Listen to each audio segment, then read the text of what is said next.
जय हिंद विद्यार्थियों। आइए इस वीडियो में हम अध्ययन करते हैं हम द्विगु, द्वंद्व और अव्ययी भाव समास। सबसे पहले लेते हैं द्वंद्व समास। द्वंद्व समास में दोनों ही पद प्रधान होते हैं, न कोई पद कम होता है न कोई पद अधिक होता है, दोनों का ही समान महत्व होता है। इस समास में एक और सरल सी पहचान है कि इस समास के जो पद होते हैं वो एक दूसरे के विपरीत अर्थ वाले भी होते हैं। जब हम इनका विग्रह करते हैं तो ये समास विग्रह करने पर समस्त पदों को बीच में और जोड़ दिया जाता है। जैसे उदाहरण के लिए मैं दिखाऊं आपको, ये मेरे हाथ में अगर मैं कहूं कि ये क्या है तो मेरे दोनों हाथों को देखें। ये एक हाथ में मेरे चावल हैं,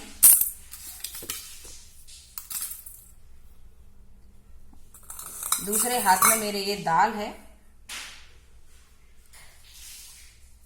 अगर हम और न लगाएं, समस्त पद की बात करें तो समस्त पद बनेगा दाल चावल, और विग्रह करेंगे तो समस्त पद का विग्रह करने पर शब्द बनेगा दाल और चावल। ऐसे ही एक अन्य उदाहरण और ले लेते हैं। ये किताब है, ये कॉपी है। किताब और कॉपी, किताब कॉपी, अर्थात द्वंद्व समास में दोनों ही पद समान वैल्यू वाले होते हैं, दोनों का ही अपना अपना महत्व होता है। अतः ये दोनों पद प्रधान समास है और विग्रह करने पर इसमें और शब्द जोड़ दिया जाता है। चाहे वो आकाश पाताल हो, चाहे यश अपयश हो, चाहे पाप पुण्य हो, चाहे माता पिता हो, चाहे भाई बहन हो, इन सब के बीच में और जोड़ा जा सकता है। संस्कृत में च जोड़ दिया जाता है। यह द्वंद्व समास की मुख्य पहचान है। अब आते हैं हम द्विगु समास पर।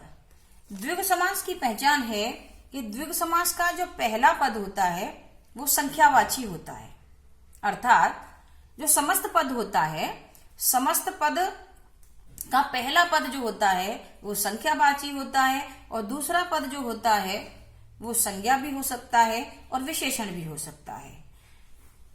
तो द्विगु समास को समझने के लिए हम कुछ उदाहरण लेते हैं। जैसे हाथ में ये 5 उंगलियां हैं। अब इन 5 उंगलियों सहित पूरे हाथ को कहा जाता है पंजा। ये 5 उंगलियां ग्रुप में होंगी तभी यह पंजा कहलाएगा। एक उंगली गायब हो तो पंजा नहीं कहलाएगा, 2 उंगली गायब हो तो पंजा नहीं कहलाएगा। अर्थात ये जो संख्या आती है ये संख्या हमेशा ग्रुप में आनी चाहिए, समूह में आनी चाहिए। तो स्पष्ट हो जाता है कि द्विगु समास में प्रथम पद जो होता है वो संख्यावाची तो होता ही होता है, साथ ही साथ वह संख्यावाची शब्द समूहवाची होता है। जैसे अगर हम कहें पंचरत्न, तो 5 रत्नों को एक साथ रखेंगे तब पंचरत्न होगा। चौराहा, जहां 4 रास्ते मिलते हो आपस में वो चौराहा कहलाएगा। पंचवटी, जहां 5 वट एक साथ रहते हो, एक साथ स्थापित हो, पंचवटी कहलाएगा। नवरत्न, जहां 9 रत्न एक साथ हो, नवरात्रि, 9 रातों का समूह नवरात्रि कहलाएगा। पंचतंत्र, 5 प्रकार के तंत्र का समूह। पंचपात्र, 5 प्रकार के बर्तनों का समूह। पंचामृत, 5 प्रकार की औषधि या अमृतों का समूह। पंचगव्य, गाय से प्राप्त दूध से बनाए गए 5 प्रकार के पदार्थ पंचगव्य होते हैं। इस प्रकार त्रिलोक, तीनों लोक का समूह। जब संख्यावाची शब्द समूह में आता है तो वहां आपका द्विगु समास होता है। अंतिम समास है अव्ययी भाव समास। अव्ययी भाव समास में प्रथम पद अव्यय होता है, ये इसकी मुख्य पहचान है।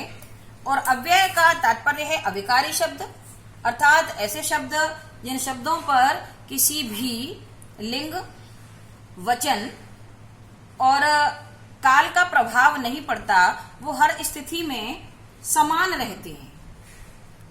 यानी जिनमें विकार पैदा नहीं किया जा सकता वे अविकारी शब्द हैं। अर्थात उपसर्ग जो होते हैं वो भी अविकारी शब्द होते हैं। जब अविकारी शब्दों के साथ अव्ययों के साथ संज्ञाओं को जोड़ दिया जाता है तो वहां समस्त पद बनकर अव्ययी भाव समास का निर्माण करता है। जैसे अगर हम कहें आजीवन, तो इसमें आ उपसर्ग है और जीवन शब्द है, शब्द दोनों शब्द मिलकर समस्त पद बना आजीवन। तो यहां पर अव्ययी भाव समास है। यथोचित, यथो आपका उपसर्ग है और उचित आपका शब्द है। यथोचित यानी जितना उचित हो। यथाशक्ति, शक्ति के अनुसार। बेमिसाल, जिसकी मिसाल न हो। आमरण, मरने तक। भरपूर, पूरी तरह भरा हुआ, बेखटके, बिना खटके की। बाअदब, अदब के साथ। हाथों हाथ, हाथों ही हाथों में। कानाफूसी, कानों ही कानों में फुसफुसाना। ये सब अव्ययी भाव के उदाहरण हैं। अर्थात अव्ययी भाव समास के समस्त पदों में प्रथम पद अव्यय होता है और दूसरा पद संज्ञा या विशेषण हो सकता है। धन्यवाद।